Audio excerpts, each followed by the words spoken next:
Olá pessoas, esse é outro vídeo meu aqui na internet e no vídeo de hoje então vamos falar um pouquinho sobre O Inimigo Íntimo do Senhor Eduardo Lages. Eu já havia lido esse livro, já é a terceira vez que eu li esse livro.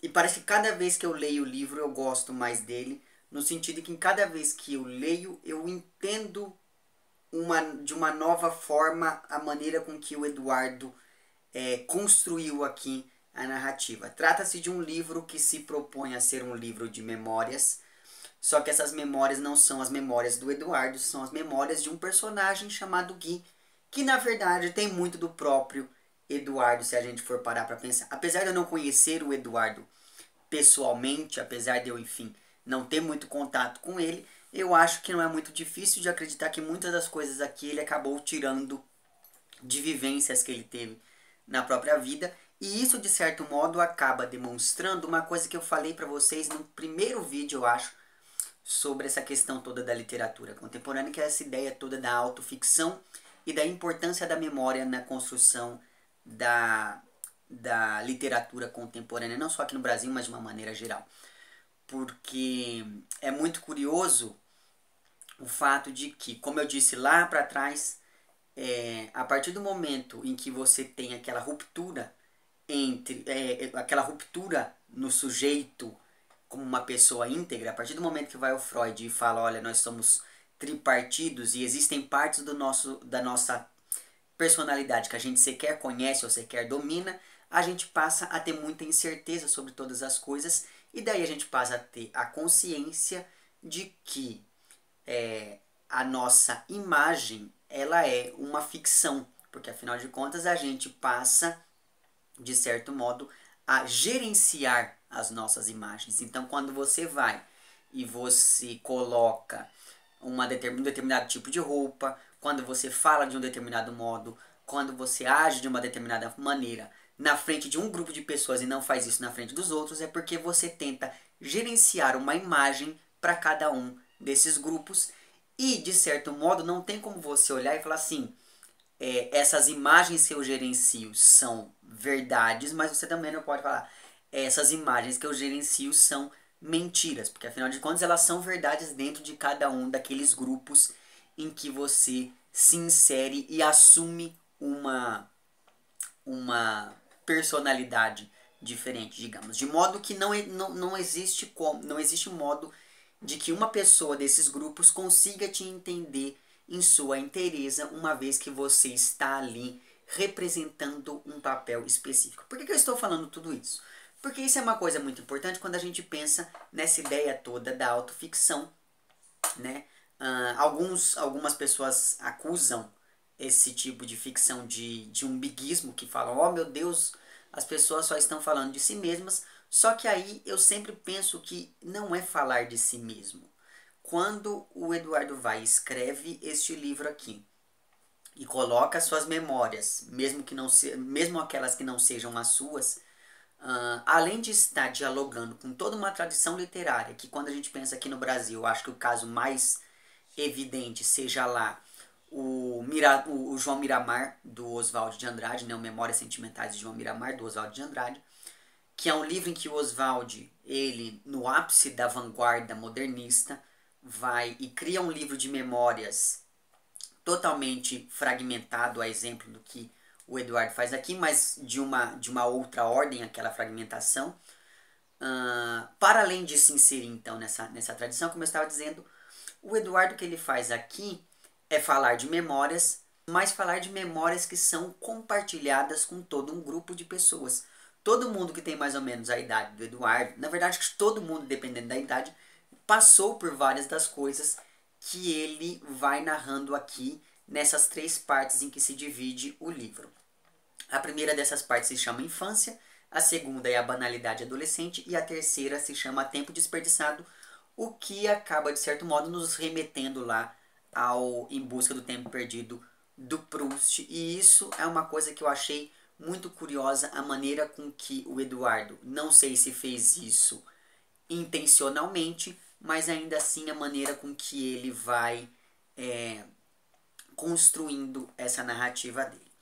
Bom, Então veja que o que eu vou tentar mostrar aqui para vocês é essa ideia toda da memória e essa ideia toda da, da autoficção. E uma coisa curiosa é que não se trata apenas de um registro de memórias aqui, nem do Eduardo nem desse personagem, enfim, como eu já venho dito para vocês. Mas se trata de um registro fragmentado. E isso é uma coisa muito curiosa, e isso é uma coisa que se liga àquilo que eu comecei falando para vocês no vídeo, quando eu falei da questão lá do Freud. Porque, ora, uma vez que o personagem aqui, que está narrando as suas memórias, ele é feito de palavras, ele é feito de registro escrito, ele é feito de texto, o que nós temos então é a fragmentação desse indivíduo. Não só em três partes, nas três partes em que se compõe o romance, mas nos vários fragmentos e várias histórias que ele vai, juntando a esse fio narrativo, muitas vezes sem nenhum critério, digamos, temporal. Ainda que você tenha lá infância, adolescência e início da vida adulta, dentro de cada um desses capítulos você não tem um rigor cronológico no sentido de que aconteceu isso, depois aconteceu isso, depois aconteceu isso. As coisas vêm e voltam à medida em que você as vai lendo. E isso é uma coisa muito curiosa porque isso mostra, quando o Eduardo vai lá e fragmenta o texto, ele de certo modo nos mostra o quão fragmentado é uma pessoa, o quão fragmentária pode ser a construção de uma pessoa. Né? E isso é muito interessante do ponto de vista narrativo, porque afinal de contas, ora veja, nós estamos falando aqui de memórias, então quando você está lembrando das coisas, e isso é uma coisa que eu também já falei aqui nesse canal, se não me engano no meu vídeo sobre o surrealismo, quando você está lembrando das coisas, você não lembra primeiro de uma coisa e depois de outra. Não. A memória é uma coisa muito curiosa porque você lembra de uma coisa, você lembra de uma palavra e essa palavra te lembra de outra, e essa outra palavra te lembra da sua avó e a sua avó te lembra de uma história que aconteceu. Então não há uma linearidade na nossa memória e é mais ou menos isso que acontece aqui. Esses flashes, esses fragmentos aqui, são uma boa forma de representar a maneira com que a nossa memória vai se construindo de modo a nos mostrar esse inimigo íntimo aqui do título, né? Porque é muito curiosa a maneira com que o Eduardo trabalha o título desse romance à medida em que o livro avança, porque nos mostra que lembrar é uma coisa dolorosa, que lembrar não depende da nossa vontade. E justamente porque o lembrar não depende da nossa vontade, é que a gente se torna muitas vezes inimigos para nós mesmos, porque a gente fica se torturando com algumas das lembranças aqui que a gente tece ao longo da vida. Mas enfim, do que vai falar este livro? Vai falar da vida desse sujeito chamado Gui, desde lá de sua infância, falando das escolinhas em que ele estudava e das várias mudanças de escolinha e de como que isso foi, de certo modo, afetando a personalidade desse garoto. E isso é uma coisa muito curiosa quando a gente para pensar que a gente está aqui diante de uma criança que está se formando, né? Só que a gente não está só diante da criança, a gente está também diante do adulto. E é muito curioso porque e o Eduardo ele coloca essas duas perspectivas de tal modo que às vezes fica muito difícil você distinguir quem é o menino que está se lembrando, que está vivendo, e quem é o homem que está se lembrando. Mas logo no primeiro fragmento aqui, da primeira parte, ele vai contar a história de que um dia o Gui, estava na escolinha e daí ele estava tentando comer cocô de um amigo dele. Veja só você, ele tinha 4 anos na época. E daí o último parágrafo dessa parte me fez pensar bastante nessa ideia dessa mudança de perspectiva, porque ele diz o seguinte: nosso objetivo era que ele fizesse cocô na minha boca, mas graças à natureza ele não estava com vontade e por isso não preciso escrever que realmente cheguei a comer bosta quando criança. Tínhamos 4 anos de idade. É muito curioso quando ele olha e fala assim. Ele vem contando dessa história toda e daí ele fala: nosso objetivo era que ele fizesse cocô na minha boca. Veja a infantilidade da palavra cocô, acaba fazendo com que a gente pense na criança que está ali abaixado com a boca perto da bunda do colega esperando que o cocô caia. Só que aí quando ele vai avançando no parágrafo e diz que ele não precisa escrever que comeu bosta, veja que a mudança lexical é muito curiosa e nos dá notícia dessa mudança de perspectiva. Então veja que esse é um dos vários exemplos, só que eu acho que esse é o que fica mais visível, né, de como que essas várias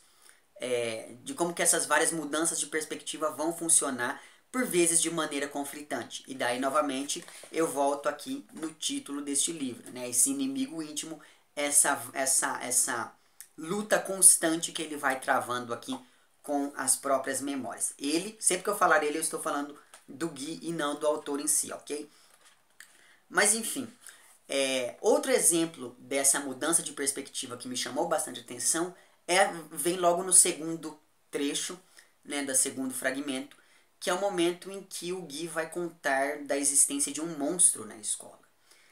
Só que aí quando é o Guy contando, o Guy criança contando, esse monstro é um monstro, de fato. Só que quando é o adulto se lembrando, ele percebe que esse monstro na verdade é um homem, e um homem bem filha da puta, como ele diz aqui em um determinado momento, e que faz uma coisa horrível com as crianças. Eu não vou falar o que ele faz, mas enfim, é uma coisa revoltante, e que justamente isso fundamenta essa ideia do monstro que ele vai criando lá em sua infância. Então, veja só, sempre há esse conflito entre o adulto e a criança. E quando eu digo conflito, não é um conflito no sentido de que ele está brigando com as próprias memórias, mas no sentido em que ele vai dando espaço, ora para uma voz, ora para outra, à medida em que o livro avança. Então, fora esse cotidiano na escolinha, ele vai falar também bastante da relação dele com a Paula, que é uma moça que trabalhava na casa dos pais dele. E essa Paula, ela é uma personagem muito curiosa, porque apesar de ser adulta, ela se comporta como criança. Ela ajuda o Guy a vender o sofá da família, por exemplo, em um determinado momento aqui. Ele fala de como que essa Paula se envolve nas brincadeiras entre ele e os primos. O Guy aqui, a exemplo de vários de nós aqui, ele tem aquele primo, que é o primo nossa, eu ia falar Janota. Quem que fala Janota hoje em dia? O primo metidinho, o primo que tem todos os brinquedos, e ele tem aquela prima que todo mundo da família pensa que é lésbica. Então, perceba essa ideia toda da memória compartilhada, né? Ele fala aqui também das poucas idas dele para o hospital, de como que ele descobriu que ele não poderia mais comer chocolate, de como que isso foi muito difícil para ele enquanto criança. Fala de como que ele começa a se interessar pelas menininhas da escola, influenciado por um amigo que já olhava dessa maneira um pouco mais romântica para as mocinhas. Fala de como o pai dele era um sujeito muito calado, mas ao mesmo tempo era um sujeito que mimava muito esse filho, enquanto a mãe era mais estourada, só que era com quem ele conseguia ter uma relação muito mais íntima. Ele conseguia contar um pouco dos segredos que ele tinha mais para a mãe do que para o pai, por conta desse silêncio da figura paterna.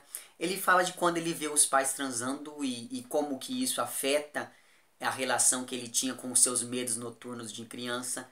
Ele fala de como que foi, e esse talvez tenha sido o trecho que eu mais gostei.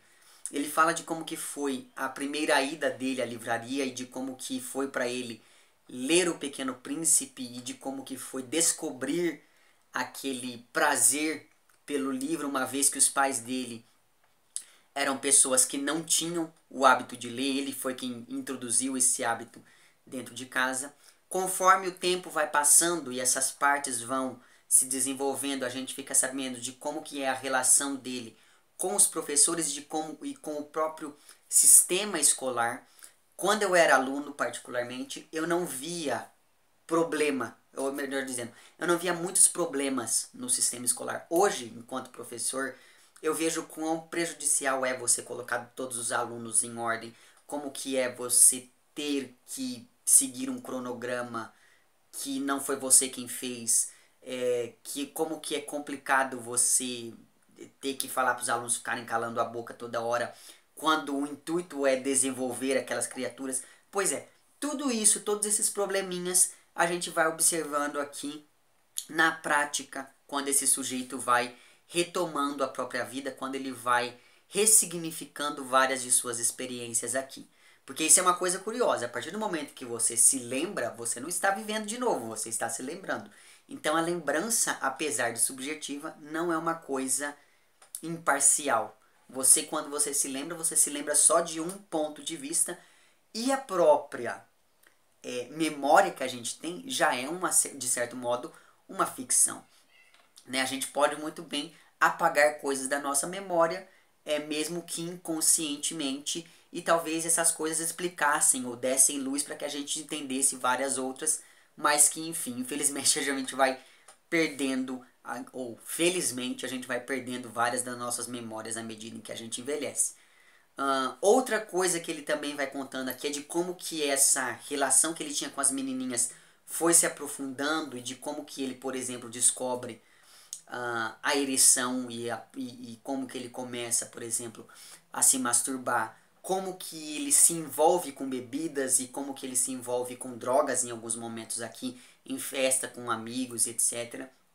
E é muito curioso porque o que ele fala aqui também é uma coisa que eu escuto muita gente falando, que é: ah, eu fui beber cerveja pela primeira vez e não gostei, eu só continuei bebendo para não fazer feio na frente dos colegas, e isso é uma coisa que fica meio que presente nessas primeiras vezes em que ele vai bebendo aqui.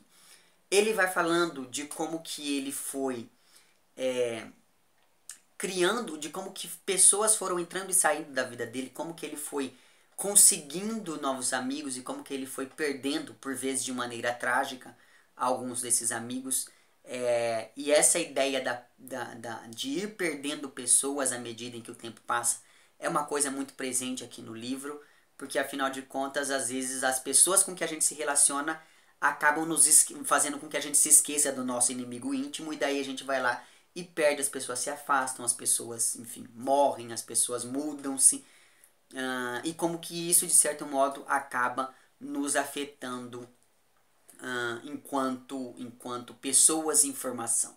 Né? Então ele vai contando aqui algumas das suas histórias com esses colegas, de como que eles conseguiram, das bebedeiras, das moças com quem eles ficavam, de quando eles iam em lanchonetes e em shopping para poder comer o resto de lanches das outras pessoas. E isso é um hábito que eu achei muito curioso. Enfim, ele vai nos contando dessas várias pequenos fragmentos da memória e de como que eles vão compondo aquilo que ele é hoje, ele, Gui. E isso é uma coisa muito curiosa, porque o Eduardo ele vai e trabalha com uma coisa muito parecida com aquela que ele havia trabalhado lá no Querido Jaime, com essa questão da memória, só que aqui ele é muito mais ousado, e essa ousadia dele acabou, de certo modo, dando certo e mostrando um avanço em questões literárias, no sentido em que ele é um autor que a gente percebe que ele não é mais um autor iniciante, estreante, quando ele vai aqui escrever este livro. Agora eu gostaria de ler alguns trechos que eu achei muito curiosos. Um deles está no fragmento 21, que ele diz o seguinte: uma das pessoas que mais me procurava para conversar era a Isabela. Ela gostava de falar sobre música, televisão e religião. Certa vez nós dois estávamos falando sobre espíritos e ela me contou sobre o fantasma de um homem que ficava parado na porta do seu quarto enquanto ela estava deitada na cama. Me disse que deveria ser o diabo tentando impedi-la de dormir. Sempre fui um cagão e morri de medo com a história, mas para não deixar transparecer a minha covardia, tratei de dizer: pare de ser boba, o diabo não existe. Ela se admirou com a minha coragem e riu. Depois, sozinho na minha cama, pedi desculpas ao diabo dizendo que não duvidava de sua existência e roguei ao cão para que ele não aparecesse na minha porta, pois essas provas não eram necessárias. Eu ri tanto quando eu li isso pela primeira vez, que vocês não fazem ideia, esse garoto, porque a gente tem muito disso, né? Quando a gente está perto dos outros, a gente quer fazer aquela coisa que eu falei para vocês, da gerência de uma imagem, né? Ah não, eu sou menino, então não tenho medo de assombrações e coisas assim, e ela que é uma mocinha bobinha tem. Só que no fundo, no fundo, ele tinha mais medo do que ela. Mas enfim. E outro trecho que eu gostaria de ler para vocês é o início do fragmento 31, que é o momento em que ele entra pela primeira vez em uma livraria. E ele diz o seguinte: Meus pais não eram leitores, e assim como não fui iniciado no futebol, também me era desconhecida a literatura. Nunca me senti atraído por uma bola, mas os livros exerciam um fascínio diferente sobre mim. Tinham uma espécie de magnetismo que me atraía desde pequeno. Só convenci meu pai a me levar a uma livraria quando já estava prestes a entrar no ginásio. Logo que entramos na pequena loja de livros da nossa cidadezinha, que eu não tinha consciência de ser tão pequeno, já que não tinha visto outra, senti que estava entrando em um local sagrado. E daí ele vai contando como que foi a primeira experiência dele com os livros, e isso eu achei assim de uma delicadeza muito grande, como que ele vai descobrindo ali o Pequeno Príncipe. E enfim, eu poderia ficar aqui falando a vida inteira, mas o que fica deste livro é que eu acredito eu que ele seja um excelente exemplo daquilo que é a tal da autoficção e de como que a autoficção trabalha muitas vezes com a memória, só que o que o Eduardo faz aqui, como eu disse para vocês, é mostrar por meio dessas memórias que esse sujeito não é um sujeito íntegro, não é um sujeito único, que é um sujeito que ele vai se fragmentando e ele vai se deslizando entre uma memória e outra, entre um tipo de comportamento e outro, entre o menino que fala para a moça que o diabo não existe e aquele menino que pede desculpa para o diabo quando anoitece. Enfim, são todos exemplos de como que a gente, enquanto pessoas do século XXI, pessoas que vieram depois lá do advento da psicanálise, se enxergam enquanto indivíduos. Essa coisa toda da inteireza individual é algo que não existe mais para nós, e o Eduardo ele mostra isso literariamente aqui com este seu segundo romance.